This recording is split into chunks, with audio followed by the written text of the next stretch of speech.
On a annoncé un investissement la semaine dernière dans une boîte qui s'appelle Midas et qui opère dans le segment qu'on appelle Real World Asset Tokenization. Un segment pas mal à la mode en ce moment. Ouais, c'est un segment qui a bien le vent en poupe. Yes. Et on avait regardé beaucoup de solutions similaires à Midas Mhm. qui font ce qu'on appelle de la tokenisation de bons de trésor américains. Sur la période de temps qui s'est écoulée entre le moment où on est rentré dans la boîte et le moment où la boîte fait un nouveau tour d'investissement, si notre conviction est restée la même, dans ces cas-là, on va essayer de mettre le maximum possible. Salut à toutes et à tous, ici Gary Beneza pour le podcast de Cryptost. Aujourd'hui, j'accueille Marguerite de Tavernost. Salut Marguerite. Salut Gary. Ravi de t'avoir ici. Donc, tu es VC Web3 chez KT Ledger, Ledger KT, KT Innovation, un peu des deux. Ledger KT, on va Ok, aller sur Ledger KT, mais ok. D'ailleurs, on pourra expliquer peut-être la différence entre les deux. bien sûr. Déjà, pour commencer, est-ce que tu peux te présenter? Oui.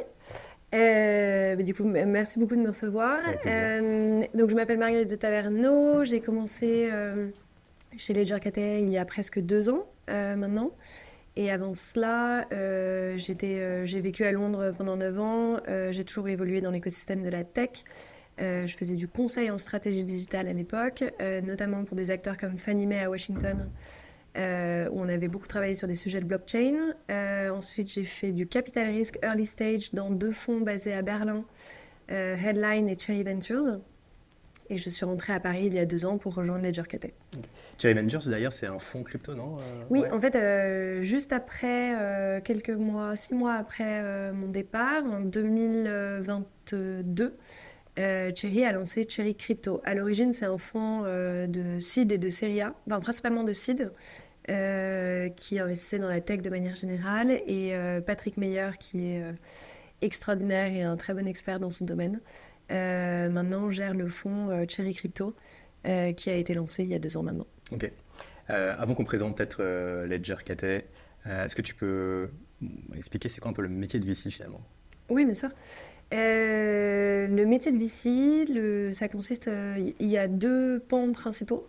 Le premier et le plus important est de trouver des bons entrepreneurs en qui l'on croit et de euh, investir dans leur boîte en échange de participation dans la boîte.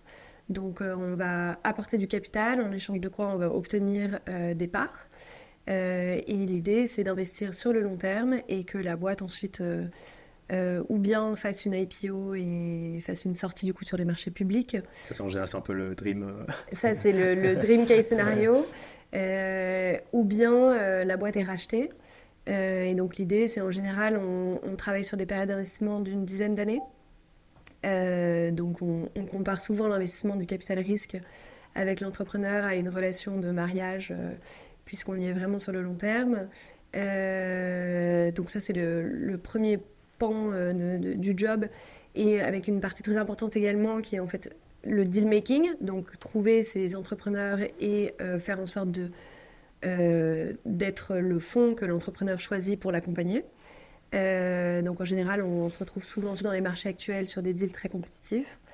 Il y a une partie qu'on appelle le portfolio management, c'est toutes les années qui vont suivre, comment est-ce qu'on aide la boîte à se développer de manière et à obtenir le meilleur succès possible. Donc ça va passer par différents types de conseils stratégiques sur la direction que va prendre la boîte. Donc ça, c'est en général quand on participe au board. Et ensuite, le deuxième pan, c'est le fundraising. Donc nous-mêmes, en fait, on part en levée de fonds. Et ça, c'est en général avant que le fonds soit lancé. Et donc, on va nous-mêmes aller voir des institutionnels, des corporates, des family office, et on va leur dire, voilà en fait le projet qu'on a, voilà notre thèse d'investissement, voilà notre équipe. Est-ce que vous êtes prêts à nous confier votre argent? On prend des tickets entre telle et telle somme. Et en fait, c'est en réunissant ces différents tickets qu'on a le fonds. On fait ce qu'on appelle un premier closing, Mhm. qui va permettre de déployer l'argent qu'on a pu rassembler auprès de ces investisseurs, qu'on appelle nos LP, c'est des Limited Partners. Et ensuite, on déploie cet argent dans les boîtes portfolio, enfin, en faisant des investissements et en allant trouver les bons entrepreneurs. Ouais. Avec, j'imagine, un déploiement sur plusieurs années et pas tout d'un coup. Exactement. En général, le déploiement, après ça dépend beaucoup des conditions du marché. Dans le marché de 2021, où l'argent était il y avait une liquidité très importante dans le marché et où les entrepreneurs pouvaient trouver de l'argent très facilement. Voilà, le déploiement allait se faire sur une période entre 12 et 18 mois. Dans des marchés actuels où la situation économique est plus compliquée, où c'est plus compliqué de trouver des projets tangibles dans lesquels on est prêt à investir, le déploiement va se faire sur une période en général de 4 ans. Après, ça varie d'un fonds à l'autre, Bien ça sûr. dépend beaucoup de la taille du fonds, ça dépend de la thèse d'investissement qui a été avancée auprès des limited partners. Mais en général, oui, on regarde plutôt des périodes autour de 4 ans. Et si on regarde un peu les 2 dernières années, qui ont été ce qu'on appelle un bear market, on a vu beaucoup de fonds qui avaient en fait levé énormément de fonds eux-mêmes et qui étaient assis sur ce qu'on appelle de la dry powder et donc en fait qui avaient énormément de liquidités à disposition et qui avaient du mal à déployer cette liquidité parce que les conditions de marché étaient telles qu'il était très compliqué de trouver ou des projets stables et tangibles ou de trouver des termes, des deal termes en termes de valorisation et de taille de ticket qui correspondaient aux thèses d'investissement que les fonds avaient avancées auprès de leurs limited partners. Ok, c'est intéressant parce que ça veut dire quand même que malgré le bear market, il n'y avait pas des boîtes qui étaient prêtes, enfin, je veux dire des projets prometteurs qui étaient prêts à brader peut-être de l'equity pour lever parce qu'ils étaient en manque de liquidité. Oui, alors ça, c'était très intéressant à voir, surtout en comparant, moi je viens de l'industrie du coup plus traditionnelle du VC, de la tech, et je suis ensuite allée dans l'industrie spécifiquement du Web3 et de la blockchain. C'était intéressant de voir les comparaisons. On a beaucoup remarqué que dans l'univers de la crypto, autant dans l'univers de la tech, il y a des réajustements qui se sont faits très rapidement, tout simplement parce que les boîtes avaient besoin de liquidité et n'avaient pas mis option. Dans l'univers de la crypto, comme c'est une industrie beaucoup plus naissante, il n'y a pas de standard déjà établi. Et il y a quand même une dimension spéculative qui est encore beaucoup plus présente que dans d'autres industries. Et on a vu que la correction avait mis beaucoup de temps à se mettre en place. Et dans certains cas, on a vu beaucoup d'entrepreneurs qui n'ont jamais voulu réajuster leur valorisation. Comme tu dis, brader pour s'adapter aux termes du marché. Et donc, on a vu beaucoup de boîtes qui sont restées en levée de fonds entre 6 et 12 mois avant d'accepter, avant de comprendre qu'en fait, il y avait vraiment un ajustement à opérer et qu'aujourd'hui, on ne pouvait pas demander les mêmes termes à un investisseur que ce qu'on demandait dans le marché 2021, qui était aussi par ailleurs un petit peu démesuré et qui avait pris une direction qui n'était pas forcément la plus saine. Donc on a eu du mal à trouver aussi un juste milieu et une correction qui convenait à tout le monde. C'est intéressant, c'est-à-dire que les entrepreneurs ont été trop habitués par les conditions de 2021 Oui, en pensant que ça allait durer, de cet argent qui était à l'époque un peu gratuit, parce oui, que les taux directeurs étaient à 0% quasiment. Donc, exactement. ouais. Et en fait, les fonds ont beaucoup surfé sur la hype Ouais. et donc ont levé des fonds énormes et en fait après n'avaient plus suffisamment de projets dans lesquels les déployer. Ok. Est-ce qu'il n'y a pas aussi le phénomène où les projets ont tellement levé en 2021 qu'ils étaient peut-être pas à court de liquidité, donc ils pouvaient aussi se permettre d'attendre avant de brader leur equity? On l'a vu dans certains cas, mais en général, les projets qui ont beaucoup levé en 2021 avaient un burn rate Assez important. qui était encore en corrélation directe avec les montants qu'ils avaient levés. Donc, c'est pas forcément les projets qui avaient le plus levé qui ensuite avaient suffisamment de liquidité pour les 3 prochaines années. Évidemment, dans certains cas, ceux qui pouvaient se le permettre ont repoussé au maximum la levée de fonds. Et aujourd'hui, on est dans un marché qui a vraiment repris et qui est un bull market. Donc, ceux qui ont pu se permettre d'attendre ont eu raison d'attendre d'un point de vue entrepreneurial. En revanche, c'était pas toujours, ils n'ont pas toujours pu se le permettre. Ok. Aujourd'hui, on a pas mal parlé de Cathay Ledger, Oui. donc, le fonds pour lequel tu travailles. Est-ce que tu Oui. peux expliquer peut-être quel est ce fonds? Donc, c'est un peu une alliance Oui. entre Cathay et Ledger. Je crois qu'il y a C'est complètement une alliance, oui, bien sûr. Alors, je vais juste expliquer un petit peu les parcours des deux boîtes et Ouais, bien sûr. d'où vient le partenariat et comment le fonds fonctionne. Mhm. On a Cathay d'un côté qui a une expertise d'investissement. Donc, Cathay a commencé initialement avec des fonds de private equity, small cap et mid cap. L'idée initiale de Cathay était de faire un pont entre la Chine et la France et d'aider les entrepreneurs chinois à aller en France et les entrepreneurs français à aller en Chine. Et finalement, Cathay est très rapidement devenue une plateforme globale. Donc on a des bureaux à Singapour, aux États-Unis, à New York et à San Francisco, en France, à Paris et à Berlin et à Madrid. Oui, quand même. Vous êtes combien dans l'équipe d'ailleurs Au total, on est plus d'une centaine. Ok. Sur Cathay Innovation, donc c'est-à-dire les fonds de capital risque, en France, on est une quinzaine. Et en fait, justement, les activités de Cathay en capital risque se sont lancées en 2016. On a fait 3 fonds. Un premier fonds qui faisait 250 millions, qui investissait à partir de la série B dans des boîtes de la tech, tout secteur confondu. Série B, juste pour l'audience, est-ce que tu peux Bien expliquer sûr. Oui, expliquer série B en alors, général. sachant que ces montants ont peut-être évolué entre 2021 maintenant, mais Oui, grosso modo. c'est pas faux. La série B, donc c'est un certain niveau de maturité de la boîte. Donc en général, ça va être des tours qui vont être autour de 20 millions et jusqu'à 50 millions en fonction de quel marché Ouais. on parle. Nous, Cathay, on mettait un ticket initial dans les séries B jusqu'à 35 millions.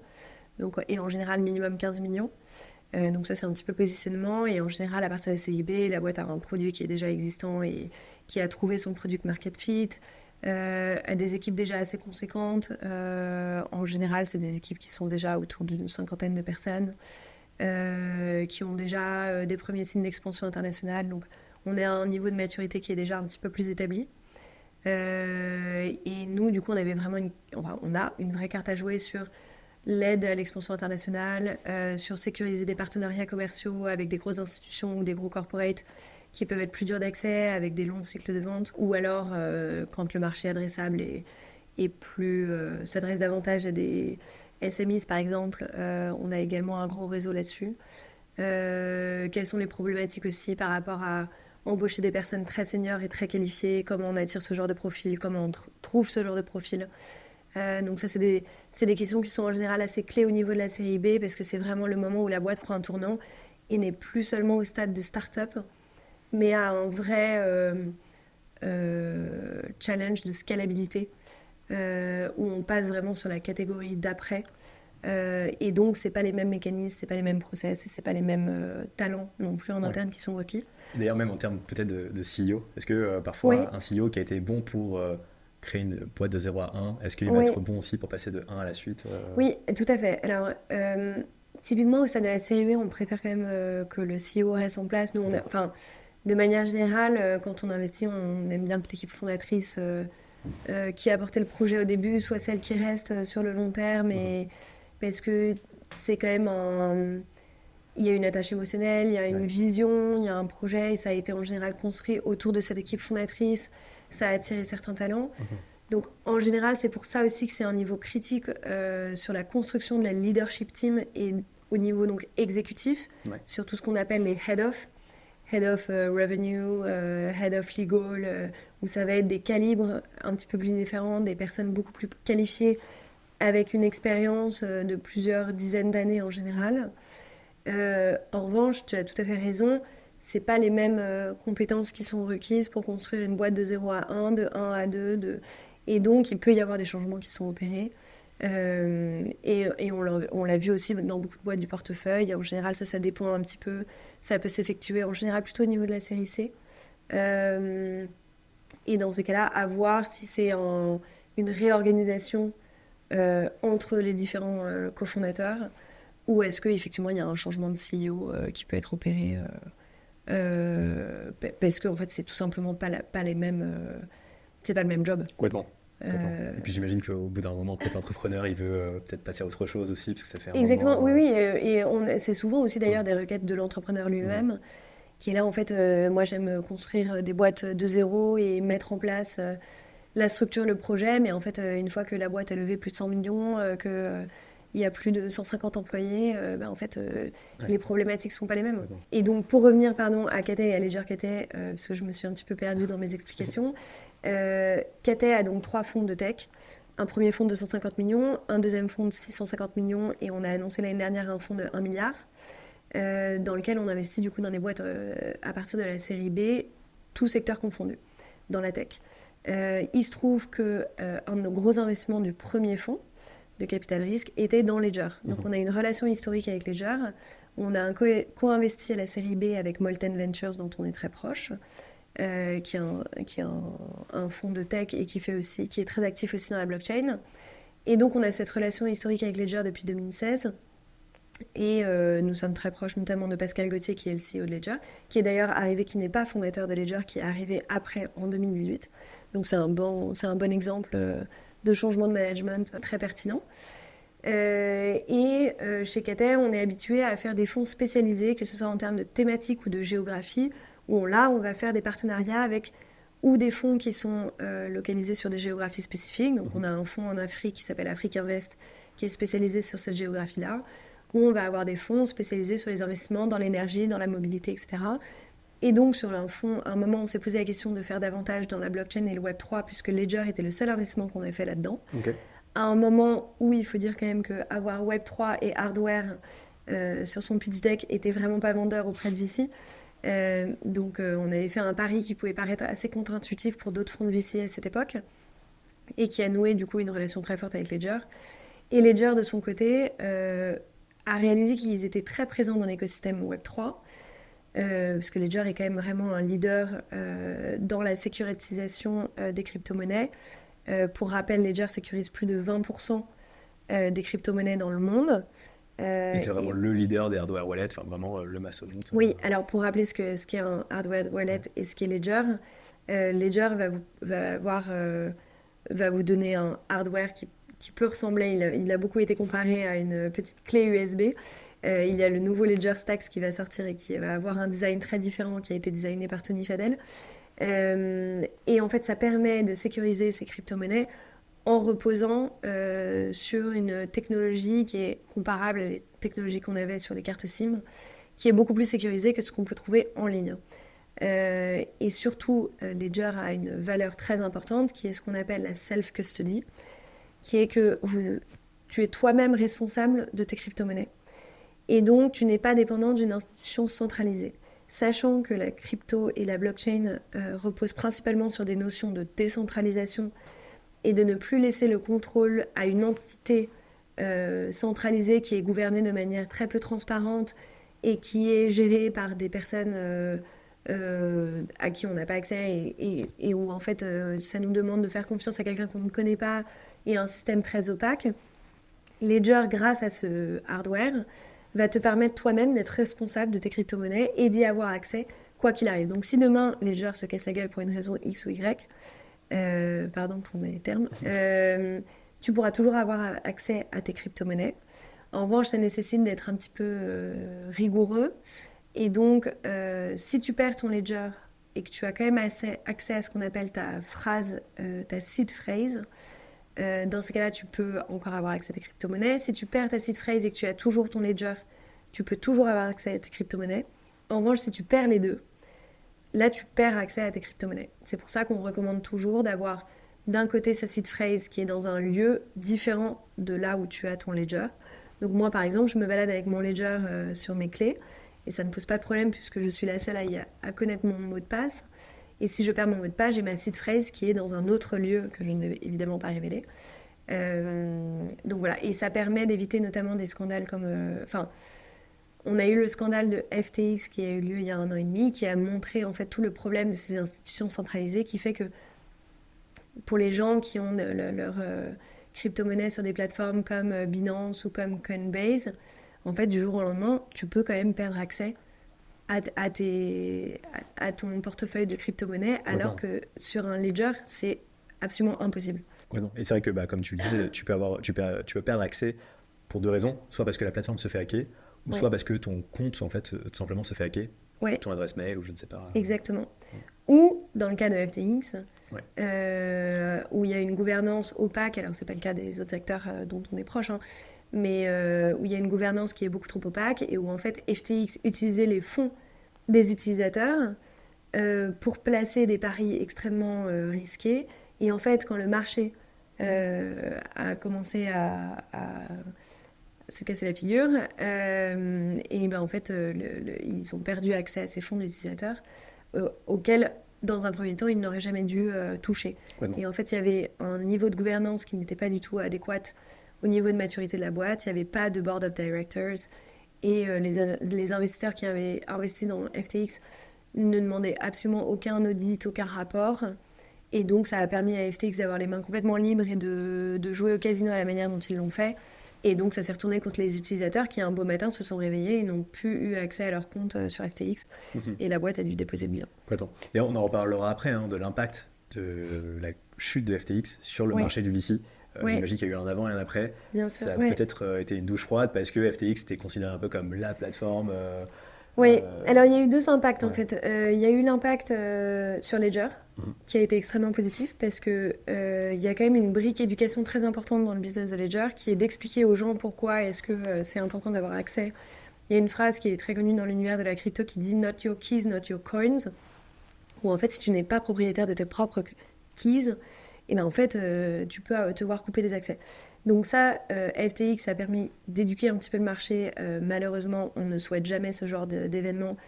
Et de toute façon, ça a fait beaucoup de mal au marché de manière générale et donc à Ledger tout de même. Mais en revanche, on a vu beaucoup d'utilisateurs se tourner vers le produit Ledger et utiliser Ledger. Sur le marché du VC de manière générale, évidemment, ça a été très problématique. Déjà, ça a amorcé une crise de confiance très très forte. Et donc, dans toute la vague d'adoption, que ce soit en termes d'utilisateurs ou en termes d'investisseurs, dans la vague d'adoption des crypto-monnaies, ça a mis vraiment un gros tremblement dont on a mis du temps à se relever pour montrer que les crypto-monnaies ne sont pas que de la spéculation, que ce genre de cas en fait, est lié à des comportements humains de gouvernance, qui en fait était la gouvernance de FTX, qu'on a vu dans des affaires de finances traditionnelles comme des affaires Madoff, etc., et qui ne sont pas liées à la crypto de manière générale, mais comme la crypto est une industrie naissante, bah, forcément il y a eu des mauvaises pratiques, il y a eu beaucoup de spéculation, et donc il y a eu un mauvais souffle quand même sur le marché, et ça a été très compliqué à gérer. Ouais, complètement, surtout que c'était au moment où il y a eu plusieurs un peu enchaînements d'événements de cascade avec Celsius, Luna, Fuyao Capital, enfin voilà.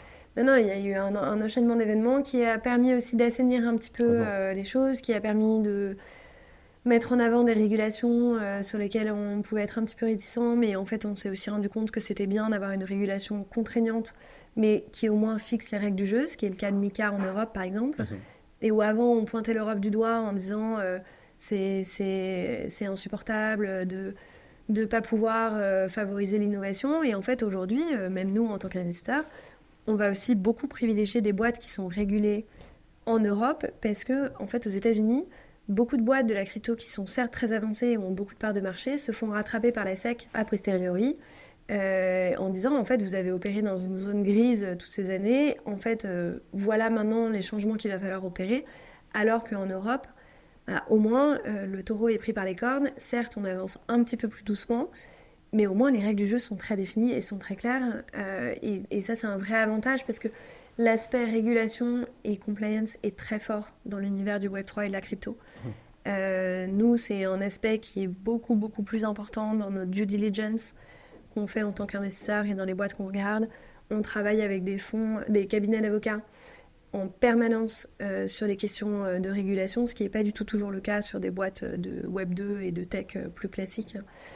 Et on va toujours chercher à creuser cet aspect régulation. On aime beaucoup quand Flodes, par exemple, dès le début, ils avaient une super personne qui était Head of Compliance, et en fait, ils ont designé leurs produits. De market making. De market making, oui, en disant compliance by design. Non, mais je parle de Flodes, mais ça peut être n'importe quelle boîte. En fait, on veut que ce soit des produits compliance by design. C'est ça. Où l'aspect régulation et compliance est pris en compte dès le premier jour pour ne pas se faire rattraper après, parce que ça peut coûter très très cher et surtout ça peut fermer votre boîte du jour au lendemain. Complètement. Et surtout, ça réduit ce risque d'incertitude qui plane aujourd'hui sur pas mal sur les projets américains qui ne savent pas à quelle sauce ils vont être mangés. Donc le gendarme américain, la SEC, n'a pas établi une ligne directrice. C'est vrai que c'est un vrai sujet, alors qu'en Europe, en tout cas, on a cette chance avec MiCA d'avoir... Et d'ailleurs, on a annoncé un investissement la semaine dernière dans une boîte qui s'appelle Midas et qui opère dans le segment qu'on appelle Real World Asset Tokenization. Un segment pas mal à la mode en ce moment. Oui, c'est un segment qui a bien le vent en poupe. Yes. Et on avait regardé beaucoup de solutions similaires à Midas qui font ce qu'on appelle de la tokenisation de bons de trésor américains. Et on avait regardé beaucoup d'acteurs aux États-Unis, dans les îles. Beaucoup d'acteurs sont offshore, donc dans les îles Caïmans, dans les Bahamas, et différents acteurs européens. Et finalement, un des facteurs qui nous a aussi beaucoup poussé à investir dans Midas, au-delà du calibre de l'équipe qui pour nous a quand même représenté 99% de la rationnelle, de la logique de l'investissement, pardon, était leur régulation et le fait qu'ils soient régulés en Allemagne et non en offshore et non aux États-Unis. Et en fait, le fait qu'ils soient régulés en Allemagne, certes, c'est beaucoup plus contraignant, mais sur ce type de produit spécifiquement, et notamment sur tout l'aspect permissionless, sur tout l'aspect accès au marché secondaire pour la vente de ce genre de token, dont on pourra parler plus en détail si nécessaire, mais en tout cas, ça a été un vrai facteur pour valider l'investissement de notre côté et qui a joué en la faveur de Midas. Ouais. Ok, on reviendra après sur Midas parce que je trouve que c'est vraiment un exemple intéressant. Ouais. Déjà, pour revenir sur le fonds Ledger KT, donc vous Oui. êtes mis d'accord ensemble, donc je crois que c'est Oui, une poche de pardon. 100 Et millions. donc, pour la faire très courte, parce que je n'ai Yes. jamais fini mon histoire, et je suis désolée, j'ai un esprit de synthèse qui est très, très mauvais. Et on dit d'ailleurs qu'on repère les gens intelligents à leur capacité à donner beaucoup de... Enfin, à synthétiser les choses, ce qui n'est pas mon cas. Non, alors, Ledger et KT. Ledger apporte d'un côté l'expertise sur tout le Web3, sur la blockchain. Donc nous, on travaille énormément avec les équipes de Ledger. On fait toute notre due diligence ensemble, que ce soit sur la tech, que ce soit sur le côté sécurité, que ce soit également, il y a un aspect très intéressant à explorer à chaque fois sur de potentiels partenariats commerciaux entre les projets qu'on regarde et Ledger, que ce soit avec leur produit Ledger Live, que ce soit avec le produit Ledger Enterprise, etc. Ledger bénéficie également d'une très bonne marque dans l'écosystème. Donc dès qu'on va voir ce qu'on appelle les builders, donc les développeurs qui sont à l'initiative de ces projets crypto, Ledger résonne vraiment pour eux.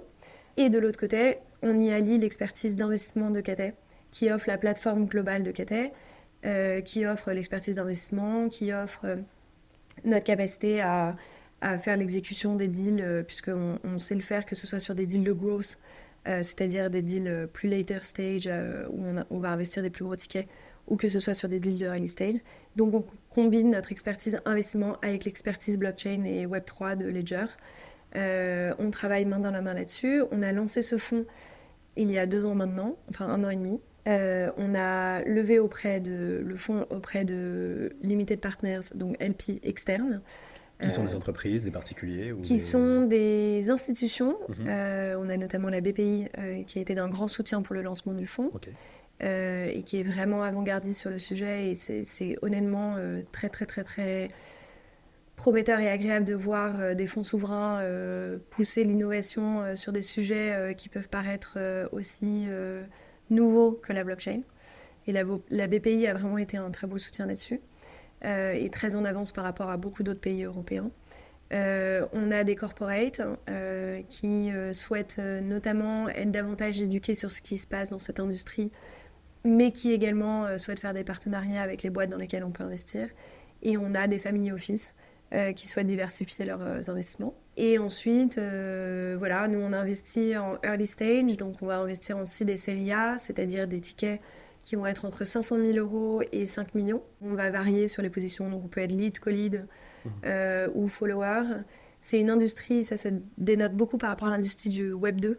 Dans le Web 3, c'est très collaboratif.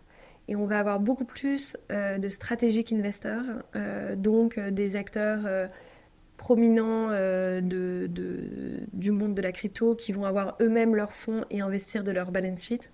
Donc on va avoir des Coinbase Venture, on va avoir des Circle, on va avoir tout type d'investisseurs en fait, avec lesquels nous on va faire des partenariats, ce qui n'est pas du tout le cas dans l'industrie du Web 2. Dans l'industrie du Web 2, vous allez avoir très peu de corporates qui vont avoir leurs fonds stratégiques et ça va être perçu de manière assez différente par les fonds de capital risque.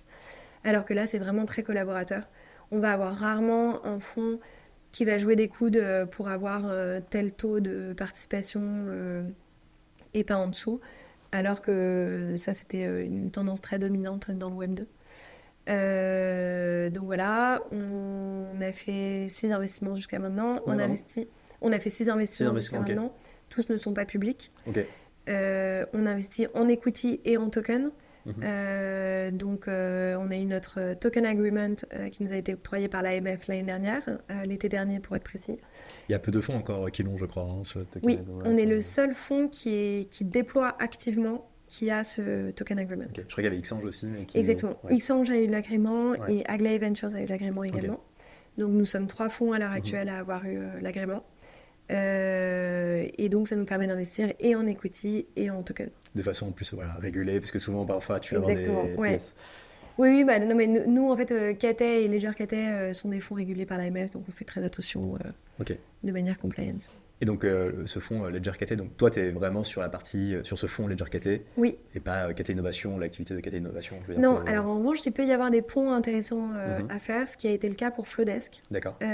Donc, par exemple, Flowdesk, qui est un acteur dominant dans l'industrie de la crypto en France. Avec une grosse levée, hein, je crois qu'ils ont fait une levée de 50 millions, quelque chose comme Exactement, ça. Ouais. qui a été annoncée en janvier. Et en fait, on a l'idée cette levée avec Cathay Innovation, donc qui est notre fonds de 1 milliard qui investit à partir de la série B dans la tech. Et on a investi également avec Ledger Cathay. Et en fait, à l'origine, nous avions déjà investi dans le tour d'avant avec Ledger Cathay.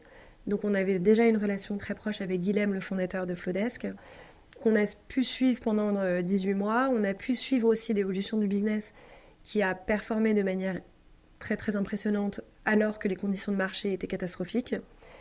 Et donc en fait, ça nous a permis de construire et de nourrir notre conviction sur Flowdesk au fur et à mesure de ces mois-là. Et au moment où Flowdesk a considéré sa série C, c'est là où on a pu dire ok, on remet avec Ledger Cathay, mais surtout on vient avec Cathay Innovation et on regarde le deal pour l'idée la série B avec Cathay Innovation, puisque Cathay Innovation investit dans tous les secteurs, y compris le Web3, mais n'est pas du tout spécialisé dans le Web3. Et donc là, avec Alban, mon collègue sur le fonds Ledger Cathay, on a pu travailler avec nos collègues de Cathay Innovation et faire ce deal main dans la main. Ok. Et non, mais hyper intéressant. On reviendra d'ailleurs sur comment peut-être vous les accompagnez.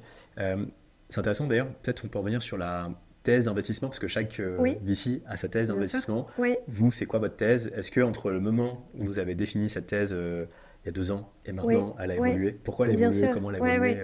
Oui. Donc nous, on a commencé à investir en septembre 2022. Au début, on regardait tous les secteurs dans l'industrie du Web3. On avait passé beaucoup de temps également sur les NFT, toutes les plateformes de NFT qui avaient vraiment le vent en poupe à l'époque. On a vraiment creusé beaucoup d'aspects aussi sur comment essayer d'amener des acteurs traditionnels, que ce soit des corporates ou des individus qui ne sont pas du tout éduqués sur le Web3, au Web3. Et donc, quels sont ces outils qui permettent cette transition? Donc, on avait vu beaucoup de boîtes aussi qui permettaient, par exemple, à des corporates de créer des programmes de marketing ou de loyauté, de fidélité, merci, basés sur des NFT. Et en fait, sachant que la vision du fonds Ledger Cathay sur le long terme est ce qu'on appelle la tokenization of everything. Donc, on pense que tout aspect de notre vie actuelle va être amené à vivre sur la blockchain. Et donc, tout ce qui est digital et physique va être amené à avoir un équivalent tokenisé sur la blockchain. Donc, on pense qu'il y a une différente phase d'adoption dans ce process de tokenisation. Et en fait, on a réalisé au cours de 2022-2023 qu'il y avait des niveaux de maturité différents par rapport à cette adoption. Et qu'en fait, il va y avoir des briques assez fondamentales pour permettre ces différents niveaux d'adoption. Et en fait, là où on regardait beaucoup les NFT, etc., en fait, on a réalisé que le marché n'était pas forcément encore prêt, ou que les corporates n'étaient pas forcément encore prêts à aller complètement sur la blockchain et sur tous ces programmes de NFT. Et qu'en revanche, en tout cas, ça c'est notre thèse, à l'heure actuelle, ça se passe vraiment au niveau des assets financiers. Donc, on regarde cela sous différents prismes. Il y a par exemple, on regarde beaucoup comment est-ce que des mécanismes de la finance traditionnelle peuvent être appliqués au marché de la crypto. C'est le cas par exemple d'un Flowdesk, qui est un market maker sur le marché de la crypto. Et en l'occurrence, le market making, c'est un concept et un mécanisme qui était déjà très présent et très utilisé dans le marché de la finance traditionnelle. Et il se trouve que Flowdesk l'applique au marché de la crypto et que du coup, Flowdesk gère des tokens, donc les unités sont différentes, Mais en soi, la logique est la même. Donc ça, on regarde beaucoup enfin, c'est un sous-secteur en soi. On regarde également beaucoup de boîtes qui utilisent des technologies de blockchain ou du Web3 pour l'appliquer sur la finance de marché. Sur la finance traditionnelle, pas forcément de marché. Ça peut être de la finance de marché, mais il y a plein d'autres aspects à la finance traditionnelle qui sont pertinentes.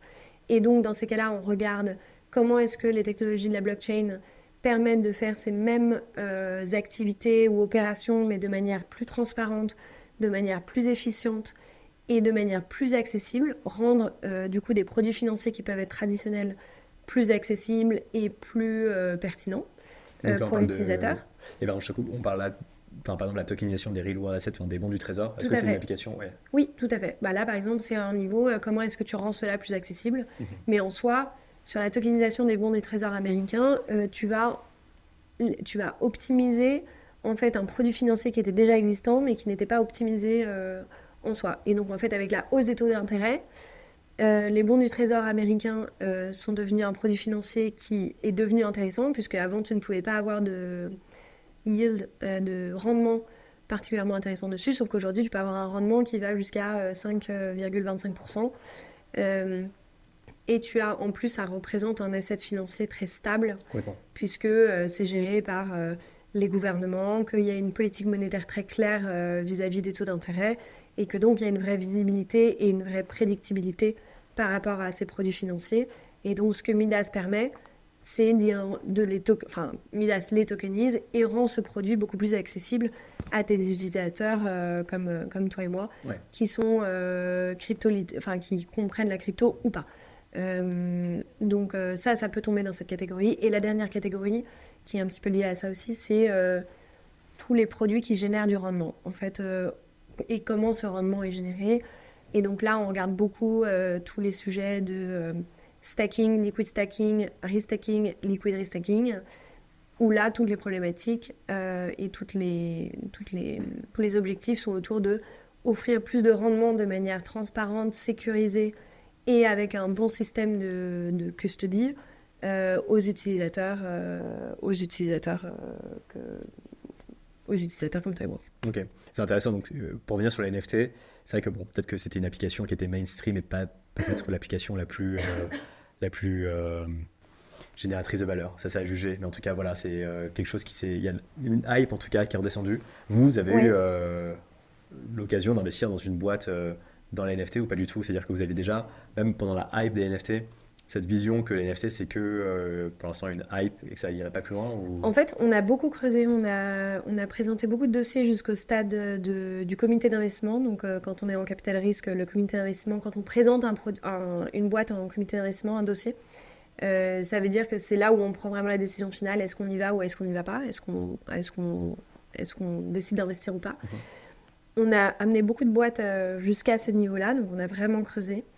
Et à chaque fois, on a décidé de ne pas faire d'investissement parce qu'on considérait que le marché n'était pas encore assez profond. Et notamment sur toutes ces boîtes de plateformes de NFT, elles apportaient une vraie proposition de valeur pour les artistes qui faisaient leur NFT ou pour les utilisateurs. En revanche, elles n'arrivaient pas encore à monétiser cela de manière très claire. Donc on avait un business model qui n'était pas prouvé et qui n'était pas scalable sur le long terme. Et l'autre point bloquant à chaque fois était le manque de fidélité des deux côtés de la plateforme, que ce soit de la supply ou de la demande, à ces plateformes-là, parce qu'on était encore dans ce qu'on appelle une race to the bottom en termes de fees, c'est-à-dire qu'en fait, le choix de l'utilisateur ou de l'artiste, le choix se faisait sur le prix. Et donc en fait, à partir du moment où il y avait une nouvelle plateforme qui arrivait, en disant en fait, on te propose de faire exactement la même chose parce que c'était devenu un peu une commodité de minter ton NFT. On te propose de faire la même chose mais à un moindre coût. Et ben en fait, on voyait à chaque fois que les groupes d'utilisateurs se déplaçaient. Et donc, on avait un problème, ce qu'on appelle dans l'industrie un problème de stickiness, où on trouvait que ces plateformes avaient du mal à fidéliser leur audience, que ce soit côté supply ou côté demande. Donc, on a vu des très beaux produits. Mais in fine, on avait décidé de ne pas faire les investissements alors qu'on était vraiment dans le haut de la vague. Ok, intéressant. Et d'ailleurs, tu sais ce que sont devenus ces projets qui étaient vraiment à ça de signer avec vous? Oui, alors il y en a un en question qui a radicalement pivoté. Okay. et qui n'est plus du tout, qui ne traite plus du tout de NFT et qui s'est d'ailleurs redirigé beaucoup plus dans l'univers de la musique. Et les autres, elles sont toujours actives. Elles ont une communauté, ça c'est une autre caractéristique assez intéressante qu'on a découvert dans l'industrie de la crypto et qui est assez différent de l'industrie du Web 2, c'est qu'on a vu beaucoup de modèles qui sont très très bons en termes de communauté, qui ont une énorme audience, qui ont une énorme marque, qui ont un vrai pouvoir auprès un vrai lien et donc pouvoir auprès de leur audience, mais qui n'ont pas forcément de revenus et de business model associés à ça.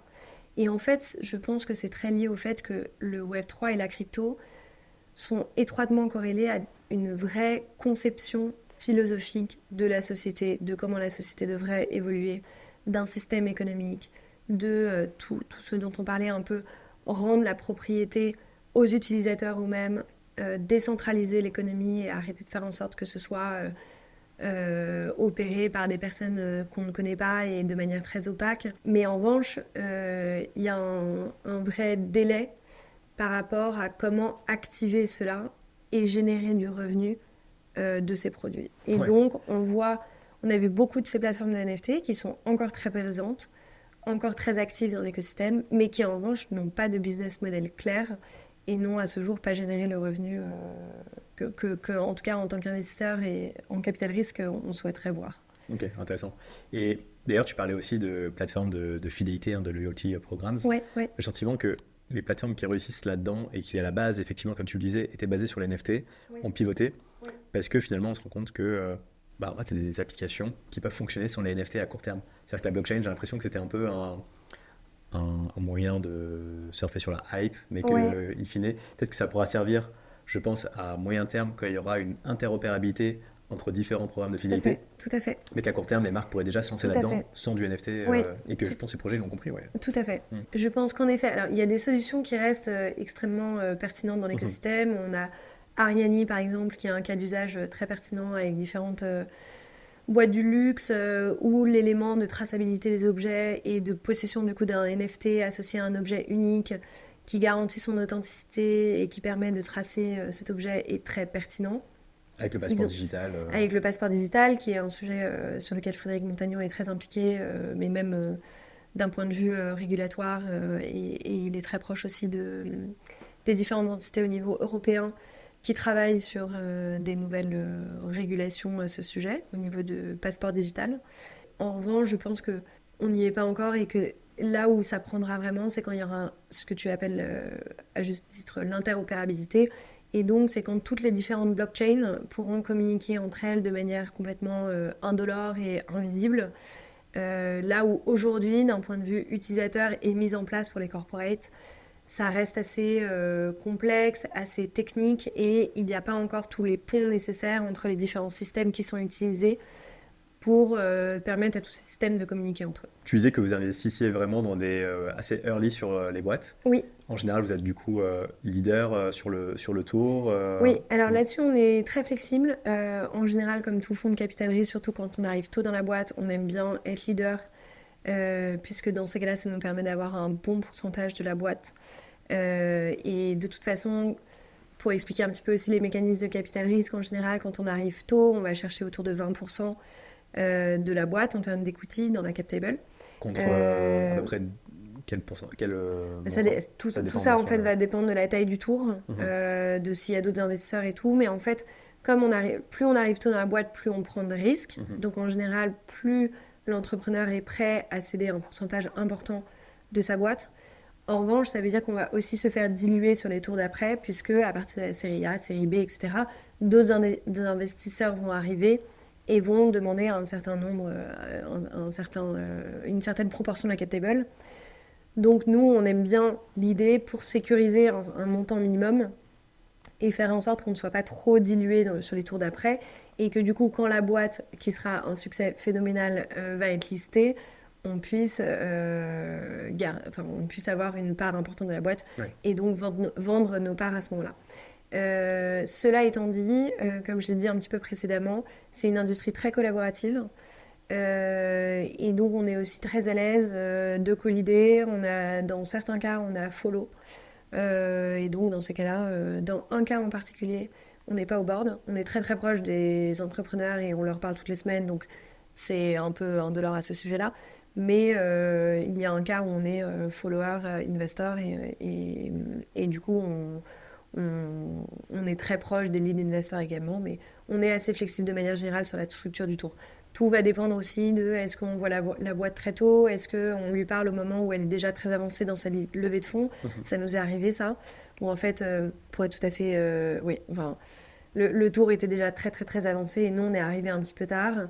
En revanche, il y avait un vrai intérêt stratégique de nous avoir dans la cap table. Du coup, ils ont fait de la place pour nous faire venir, mais on n'était ni lead ni co-lead. Tu peux citer la boîte ou Non, en non, l'occurrence, non. Ok. Et quand tu dis vous êtes arrivé tard, c'est-à-dire que vous êtes vraiment arrivé la veille de la signature ou une semaine avant Tard, ouais. Ouais. Ouais, on sent Disons qu'il y a- il a fallu charbonner et s'assurer de faire tout notre processus d'investissement très très rapidement. Ok. J'ai une question et après on reviendra justement, ça m'intéresse, savoir comment ça fonctionne un peu ce process, surtout Oui, la oui, dernière ligne droite. J'ai l'impression que c'est une oui, période assez intense oui, pour oui, closer. Juste, tu disais que après vous faites diluer tour après tour. oui, J'avais échangé avec Maxime Ducaille qui lui est oui, chez VC chez oui, Draper oui, Associates oui, et oui. il me disait que leur stratégie, Très bon alors, VC. ouais, absolument, et il me disait que eux ils veulent vraiment avoir vraiment raison d'arriver très tôt sur un projet Oui, et que quand il y avait des nouveaux tours, pour pas être dilué, ils oui, remettaient au pot. oui, Est-ce que vous, ça peut vous arriver? Alors, bien finalement, sûr, c'est ce qui s'est passé avec Flowdesk, hein, bien sûr, alors bien via sûr. KT Innovation, mais Alors, non, et via Ledger KT. ouais. C'est-à-dire qu'on était déjà actionnaire Ah de oui, Flodes sur le tour d'avant. Et Et donc, on Ledger a qui était, ouais, profité de la série B pour, comme tu oui. dis, remettre au pot. Mhm. Et là, effectivement, bah, si c'est une boîte sur laquelle si on y croit vraiment, Bah, c'est ça. et en général, Mhm. on y croit vraiment, mais disons que si sur la période de temps qui s'est écoulée entre le moment où on est rentré dans la boîte et le moment où la boîte fait un nouveau tour d'investissement, si notre conviction est restée la même, dans ces cas-là, on va essayer de mettre le maximum possible. Ouais. Et donc ça se définit. On a ce qu'on appelle les droits de prorata. Donc ça, c'est ce qui va vous permettre de remettre au pot pour maintenir le même niveau d'ownership que vous aviez au tour d'avant. Donc disons, je sais pas, pour le coup là je prends des montants qui ne sont pas du tout corrects, mais disons qu'on avait 15% d'une boîte au moment du seed, qu'ensuite elle va lever sa série A, qu'il y a un nouvel investisseur qui vient, on va pouvoir réinvestir de telle manière que ça nous permet de garder nos 15%. En revanche, on peut aussi essayer de ce qu'on appelle se reluer. Et donc, mais ça c'est une discussion, une négociation avec l'entrepreneur et les nouveaux investisseurs pour dire ok, en fait on veut essayer d'augmenter notre position dans la boîte. Est-ce qu'on peut acheter des parts à d'autres personnes? Est-ce qu'on peut faire ce qu'on appelle du secondaire? Donc ça, c'est quand des investisseurs existants ou des employés de la boîte sont prêts à vendre une partie de leur part pour les donner à un investisseur. Et donc, il y a différents mécanismes qui peuvent permettre de se reluer. Mais effectivement, si notre conviction est la même, en tant qu'investisseur early stage, on va toujours essayer de remettre au pot sur les tours d'après. D'ailleurs, tu parlais de marché secondaire. Et juste, Ouais, bien pardon, sûr. pour compléter, c'est pour ça aussi qu'on garde en général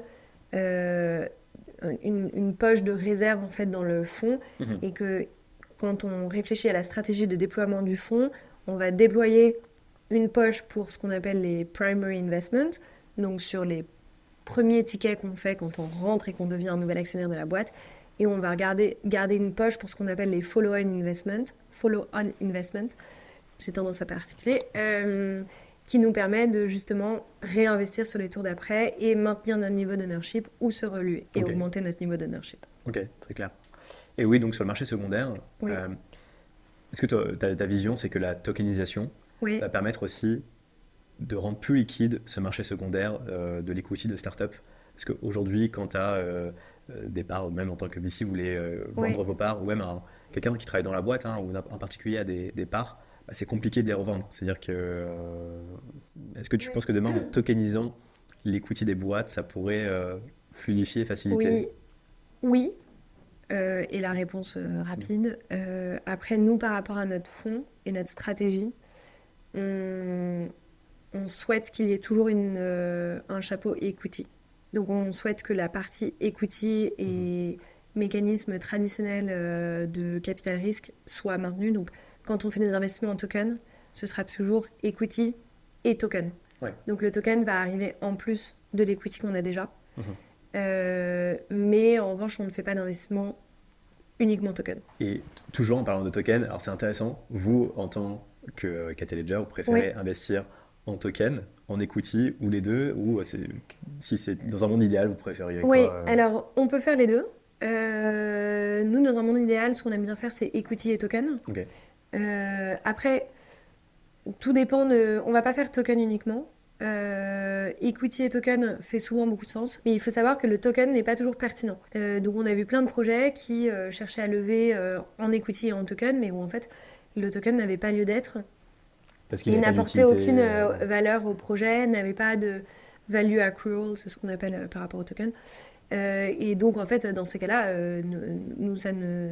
Enfin, le token ne nous intéresse que s'il y a une vraie valeur apportée au projet par l'existence de ce token et si ce token a une vraie valeur, que ce soit en termes de gouvernance ou en termes de value accrual. Et si on investit, oui, on va faire equity et token dans le cas où on investit en token. Et au niveau de la valo, comment ça fonctionne C'est-à-dire que comment Oui. tu arrives à indexer la valeur de la boîte Oui. avec le token, comment ça fonctionne En fait, il y a ce qu'on appelle le ratio, donc le equity token ratio. Les practices de marché, market standards, c'est 1-1. Ça veut dire que pour 1% d'equity que tu vas avoir 1% du token. Sur des deals très compétitifs, on peut voir donc c'est des deals qui en général ont déjà une place dominante dans le marché ou en tout cas ont déjà fait leurs preuves ou sont compétitifs pour une raison ou une autre. On peut voir un ratio equity token de 2-1. Ça veut dire que pour 2% d'equity, tu vas avoir que 1% de token. Et en termes de valorisation, quand on fait un deal equity token, tu vas avoir la valorisation sur le deal equity, qui est ce qu'on appelle la post-money valuation. Donc ça, c'est sur des priced rounds. Donc ça, c'est quand tu investis directement et que tu reçois tes parts directement. Ou sur ce qu'on appelle un safe, qui est aussi appelé ce qu'on appelle un safe, qui est un convertible. Ça veut dire que tu achètes des parts, mais qui vont convertir au tour d'après. Ça, c'est pour la partie equity. Tu as ta référence en termes de valorisation, c'est la post-money valuation. Sur le token round, tu as ce qu'on appelle la fully diluted valuation. Et donc, par exemple, sur un ratio equity token de 1-1, la valorisation de ton price round ou de ton safe, donc ta post-money valuation, va être la même que ta fully diluted valuation, qui est la valorisation de ton token. En revanche, si tu as un ratio de 2-1, la valorisation de ton equity round va être 2 fois moins que ta fully diluted valuation. Donc, ta post-money valuation va être 2 fois moins que ta fully diluted valuation. Voilà, je sais pas si ça fait sens. Donc, c'est juste, voilà, sur la partie equity, ta valorisation de référence, c'est la post-money valuation. Sur la partie token, ta valorisation de référence, c'est la fully diluted valuation. Les deux sont les mêmes quand le equity ratio token est de 1-1. En revanche, quand le equity ratio token est de 2-1, ce qui sont un peu les deux cas qu'on voit à chaque fois, dans ces cas-là, ta post-money valuation va être 2 fois moins élevée que ta fully diluted valuation. Et quand tu parles de fully diluted valuation, c'est vraiment en fait la market cap totale de ton token en fait. Exactement, c'est la market cap de ton token. Et donc, tu as un certain nombre de tokens en circulation qui est en général défini. Et la market cap va être la fully diluted valuation. Alors c'est tout bénef pour des boîtes Web3 parce que non seulement elles ont la partie equity, mais en plus la partie token. Exactement. Donc en fait les deux s'ajoutent. Exactement. Toujours, c'est tout bénef, mais il faut vraiment qu'il y ait avoir son token. Il y a des tokenomics associés à cela et il faut qu'il y ait une vraie valeur ajoutée de ce token et donc une vraie logique dans l'existence de ce token. Et j'insiste là-dessus parce qu'on a vraiment vu au début du fonds, on a vu beaucoup de projets qui levaient en token pour lever en token, mais en fait, ça n'avait absolument aucune logique et aucun sens. Et donc, dans ces cas-là, évidemment on ne regardait pas le dossier sous cet angle-là. Ouais, c'est un red flag. Et pour revenir du coup sur la partie token, vous avez déjà investi dans des projets avec du token ou il y a des projets en cours, peut-être que tu veux pas citer. Par exemple, l'exemple de Midas, est-ce qu'il y a eu du token, il y a aussi de l'equity ouais, Tu veux pas Ok. Qu'est-ce que c'est cette question? Ok. peut-être maintenant qu'on a parlé de token, on peut revenir sur un autre sujet que je trouve intéressant, c'est Ouais, comment tu arrives à sourcer les projets. Alors j'imagine qu'il y a ouais, plusieurs manières, soit les decks viennent à vous, soit c'est vous qui allez au deck, soit il y a des mises en relation. ouais. C'est peut-être ces trois moyens. Oui, alors tu as ce qu'on appelle le inbound ou le outbound. Le inbound, c'est quand c'est toi qui vas... Non, pardon, je recommence. Tu as le inbound et le outbound. Le inbound, c'est dès qu'ils nous sont envoyés de manière... On a une adresse mail qui est ou perso, en général, je travaille avec Alban. Donc, ou Alban ou moi recevons ces dossiers.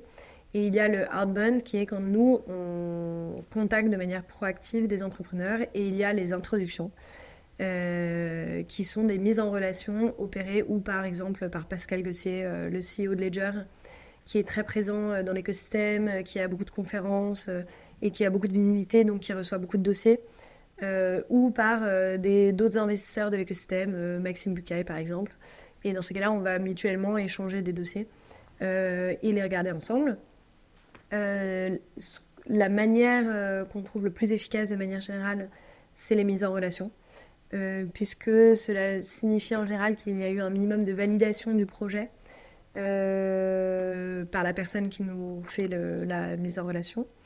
On va aussi, nous aussi, faire ce qu'on appelle de la veille. Donc on va suivre de près, que ce soit sur Twitter, sur LinkedIn, que ce soit quand on fait par exemple un deep dive. C'est ce qui s'est passé d'ailleurs pour Midas. On a considéré que le Real World Asset Tokenization Space, donc ce segment-là, était particulièrement intéressant.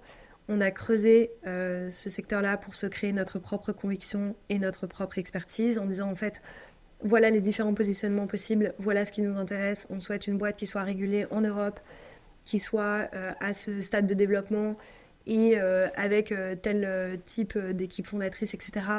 Et c'est en parlant et en ayant construit notre conviction et notre expertise là-dessus qu'ensuite un fonds de VC nous a eux-mêmes introduit à Midas. Donc c'est comme ça que le deal s'est créé pour nous. C'est intéressant parce que c'est vraiment, en fait, vous avez un peu cartographié le projet que vous Exactement, vouliez. exactement. Ouais. Et on a eu beaucoup, beaucoup de chance que ça tombe sur le projet que Mhm. Denis et Fabrice étaient en train de créer, que ce soit le bon stade de développement et de maturité de la boîte, et qu'on puisse investir sur ce tour-là. Ok. Donc là, en l'occurrence, c'est ce qui s'est passé. Et il y a un dernier point qui est très pertinent pour l'industrie de la crypto spécifiquement, qui est d'aller aux conférences. Et donc là, pareil, tu vas avoir beaucoup de conférences, donc il faut savoir aussi les prioriser de la bonne manière. Nous, on est une équipe aussi assez restreinte. Alban et moi, on est à plein temps sur le fond. On travaille avec Pascal Gauthier, le CEO de Ledger, avec Michael Luzado, qui est le directeur de la stratégie de Ledger, et avec Denis Barrier, qui est basé à San Francisco et qui dirige les différentes activités de capital risque de Ledger. On travaille également avec Benjamin Jacquard, qui est un venture partner chez Cathay, pardon, de Cathay, pas de Ledger, pour Denis. Et on travaille avec Benjamin Jacquard, qui est venture partner chez Cathay et qui a une expertise très très forte et solide sur la finance traditionnelle puisqu'il était pendant 15 ans chez BNP Paribas. Et donc en fait, on reste une petite équipe, ce qui nous permet d'être très agile, de bouger très rapidement. En revanche, ce qui fait qu'on doit prioriser les différents événements auxquels on va.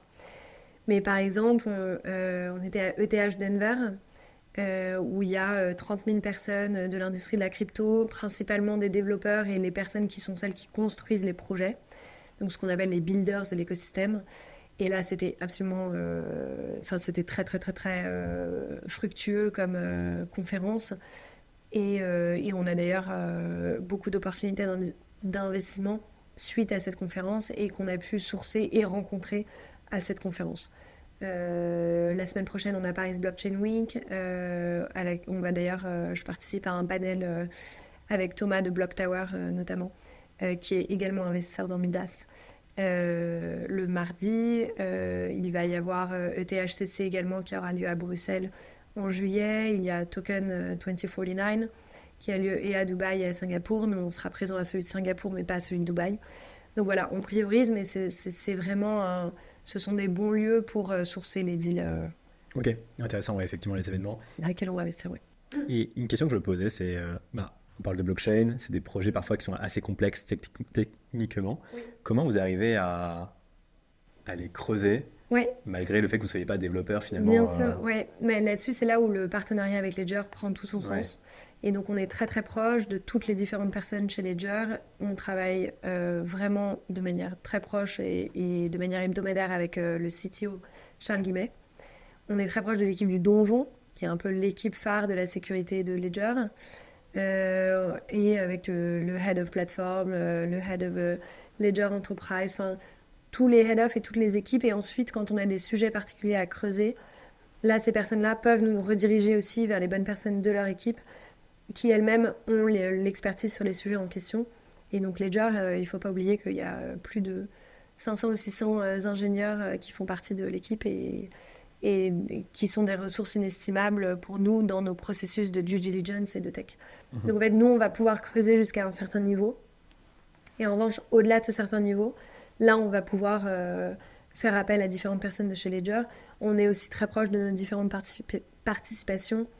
Et donc, sur certains sujets, notamment des sujets tokens, on travaille beaucoup avec Flowdesk, où il y a des synergies assez évidentes également. Et en parlant de synergie, est-ce que vous allez vraiment regarder si le projet dans lequel vous pouvez investir Ouais. va avoir un intérêt direct pour Ledger, ou même s'il n'y en a pas, c'est pas grave? S'il n'y en a pas, c'est pas grave. Ok. C'est un bonus. Ouais. Et nous, on est ravis de pouvoir faciliter les choses sur des potentiels partenariats avec Ledger. En revanche, on n'est pas du tout un fonds stratégique de Ledger. Et donc, cet angle-là est uniquement un bénéfice, mais ce n'est pas du tout un prérequis. Ok. Et une question, c'est quoi votre vision finalement du marché de la blockchain? Est-ce que vous voyez vraiment Ethereum qui a vraiment conquéri, Vaste question, qui a ouais. vraiment conquis tout le marché des L1 et vous allez Ouais. vraiment privilégier des projets qui se bâtissent en Ouais. priorité sur Ethereum, Ouais. ou si, je sais pas, demain, tu as un protocole DeFi un peu révolutionnaire qui se construit sur une blockchain un peu Ouais. outsider, je sais pas, Ouais. Aptos, Sui, ou peu Ouais. importe, vous allez la considérer. Non, non, on regarde beaucoup, beaucoup de projets. Alors, on Ouais. n'investirait pas dans un nouveau Layer 1. Ok, parce qu'il y en a déjà beaucoup. Parce qu'il y en a déjà beaucoup et ça, on considère que, entre guillemets, le game est plié. Ok. En revanche, C'est intéressant, tu penses qu'il est plié, et est-ce que tu penses que les prochains L1 vraiment émergents, ceux qui vont vraiment tenir sur ouais, la durée, ont Ouais. déjà tous été créés? c'est notre impression. C'est votre impression, ok. Après, on ne dit pas du tout que. Ouais. On n'est pas du tout liseur de bonne aventure, je ne sais jamais les bonnes expressions. On n'a pas une boule de cristal, Ouais. mais en tout cas, aujourd'hui, on ne serait pas prêt à investir sur un nouveau Layer 1. Ouais, surtout Parce qu'on considère que il y en a déjà énormément sur le marché, qu'il y a une certaine phase de consolidation qui se fait aussi, et où du coup ces projets sont construits sur les Layer 1 enfin de très beaux projets sont construits sur des Layer 1 existants. Ok. En revanche, on ne va pas du tout se focaliser uniquement sur Ethereum, et on regarde beaucoup d'autres écosystèmes qu'on trouve tout aussi pertinents. Comme, je sais pas, Bitcoin, Solana. Comme Bitcoin, comme Solana, comme Cosmos, comme Bitcoin par exemple. En ce moment, on passe beaucoup de temps sur ce qu'on appelle les Bitcoin Layer 2. Il y a quelques buzzwords dans l'industrie du VC. Tu peux avoir Real World Asset Tokenization, tu peux avoir Liquid Risk Taking et tu peux avoir Bitcoin Layer 2. En ce moment, si tu as un de ces trois-là sur ton deck, en général, tu as l'attention des VC. Ouais, c'est plus un. Ouais, ça a le vent en poupe, disons. Et les Bitcoin Layer 2, en fait, on regarde beaucoup, c'est comment est-ce que tu peux utiliser tes bitcoins de manière similaire aux Ethereum. Enfin, aux Ethers de la même... Ok, pardon, je vais les phrase. Comment est-ce que tu peux utiliser tes bitcoins pour, de manière autre que pour sa valeur uniquement monétaire. Ok. Et donc, sur Ethereum, on a vu que les Ethers que tu as peuvent être utilisés dans des protocoles de DeFi et peuvent te générer du rendement additionnel. Et on voit aujourd'hui que sur Bitcoin, beaucoup de propositions aimeraient être mises en avant pour faire ce qu'on appelle un bridge entre la blockchain Bitcoin et d'autres blockchains pour que tes Bitcoins soient utilisés ou pour sécuriser d'autres blockchains, mais ne soient pas uniquement juste là pour leur valeur monétaire. Et donc, on voit une apparition, émergence de ce qu'on appelle les Bitcoin Layer 2, qui permettrait d'utiliser tes bitcoins de manière autre que juste pour leur valeur monétaire. Ok, intéressant. Ouais. Une sorte de risk-taking un peu interopérable. Exactement. Ok, marrant. En tout cas, on a vu beaucoup de dossiers là-dessus et à ETH Denver, il y avait une sous-conférence dans Denver qui s'appelait Bitcoin Renaissance. Et c'était très impressionnant de voir le nombre de projets déjà assez matures ou en tout cas déjà assez avancés d'un point de vue tech, qui étaient présents à cette conférence-là. Et c'est quoi votre vision des projets IA? Est-ce que dès que vous voyez marqué IA, c'est Ah ouais, là, vraiment... on a tous les buzzwords là. Ouais. Est-ce que c'est vraiment, oula, attention, warning Il faut faire attention Ouais, parce que on a une bulle, mais de la même manière que on peut considérer qu'il y a une bulle très forte sur le liquid restaking avec Eigenlayer. ouais. Donc on fait attention, mais on y porte beaucoup d'intérêt par ailleurs. Donc tout ça est une question. En fait, on va creuser 4 fois plus pour essayer de comprendre quelle est vraiment la tech derrière, quelle est la validation derrière. On va peut-être chercher davantage de validation points. Et surtout, on va chercher à valider le cas d'usage. Et encore une fois, de la même manière qu'on peut considérer que les tokens ont été un peu hypés à l'époque, et où tout le monde voulait lever en token alors que ça faisait pas forcément de sens, là, on va vraiment chercher à comprendre à chaque fois, est-ce que l'IA a sa place dans cette solution? Est-ce que c'est juste un dénominatif qui est utilisé pour une technologie qui était déjà existante et où juste on lui a mis le label d'IA? Ou est-ce qu'il y a vraiment une technologie defensible qui est propriétaire et qui est spécifique à ce projet-là, qui n'existait pas avant et qui offre un vrai avantage sur le long terme? Et est-ce qu'elle a lieu d'exister sur la proposition en question? Mais évidemment, on pense qu'il y a une intersection très très intéressante entre la crypto, la blockchain et l'IA. Ouais, complètement. Mais faut redoubler de vigilance, faut pas... Exactement. Pour que ce soit pas que du vent C'est ça. et qu'une narrative qui soit mise en avant, mais qu'il y ait un aspect très tangible et technologique derrière. Ok.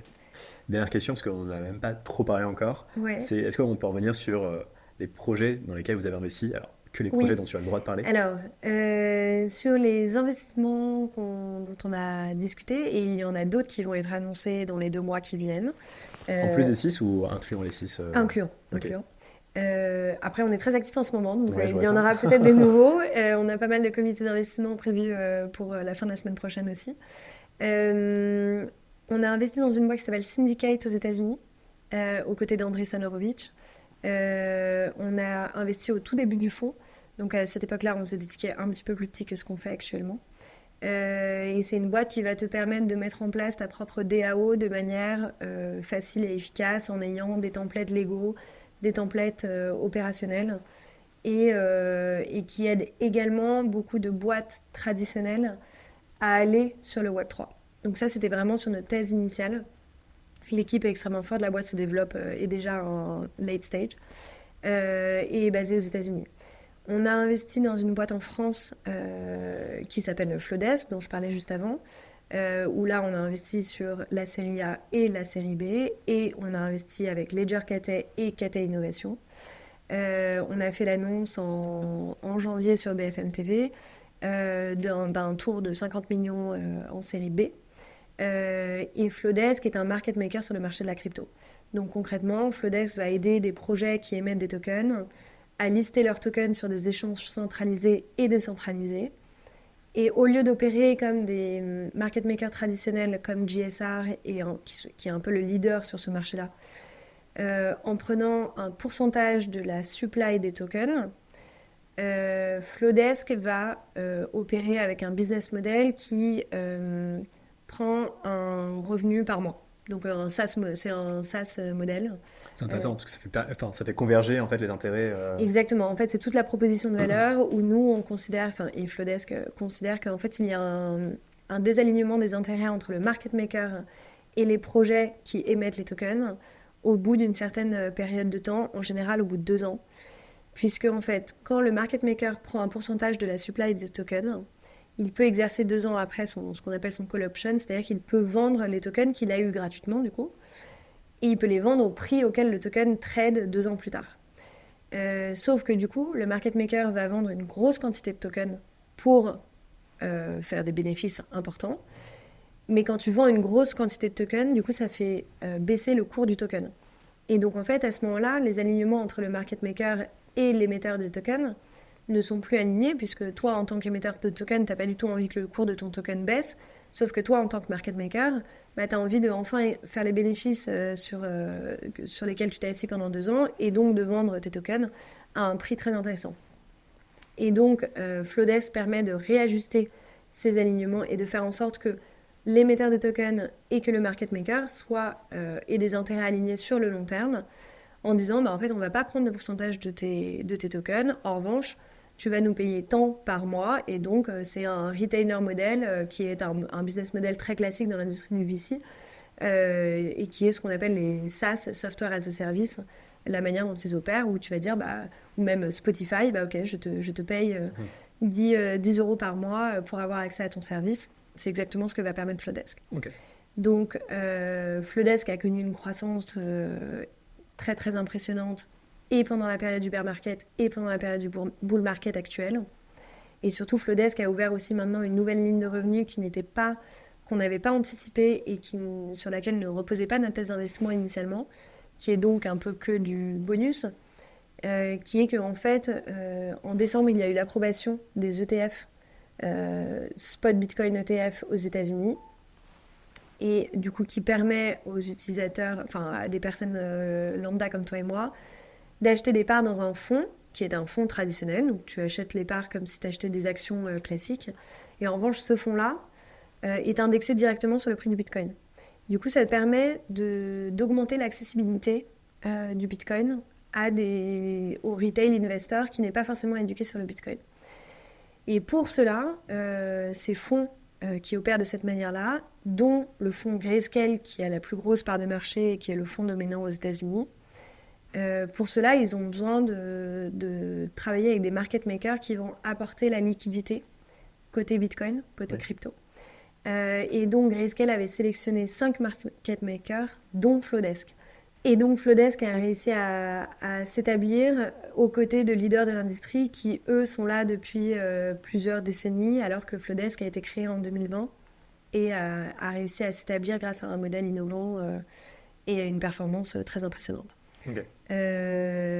Donc ça c'est pour Flodesk. On a annoncé également Midas la semaine dernière, qui tokenise des bons du trésor américain, qui est régulé en Allemagne et qui a été fondé par Fabrice Grinda et Denis Dinkelmeyer.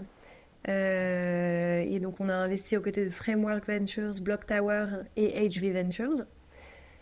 Et on a investi également dans Starton, qui est une boîte basée en France, autour de Seed, et qui permet de donner les bons outils à des développeurs Web 2 sans qu'ils aient besoin forcément d'être eux-mêmes,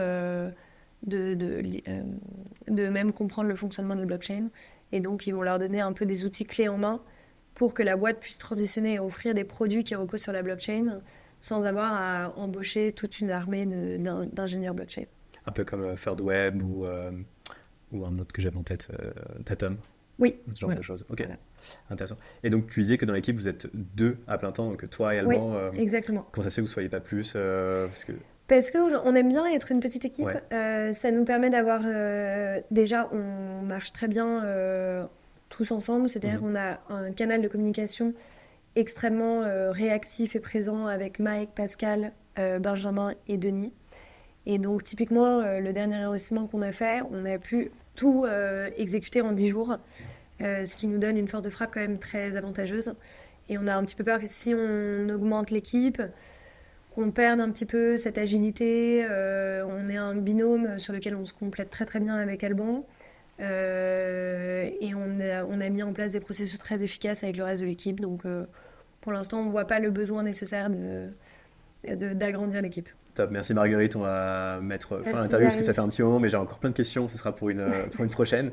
Est-ce que tu veux partager peut-être un petit message ou non, restez connectés un petit peu parce qu'on va faire quelques annonces dans les mois qui viennent. On sera à Paris Blockchain Week la semaine prochaine. Et si jamais vous souhaitez nous envoyer votre projet crypto, mon adresse email est marguerite@cathay.fr. Génial. Merci beaucoup Marguerite. Merci Gary. Avec plaisir. À bientôt.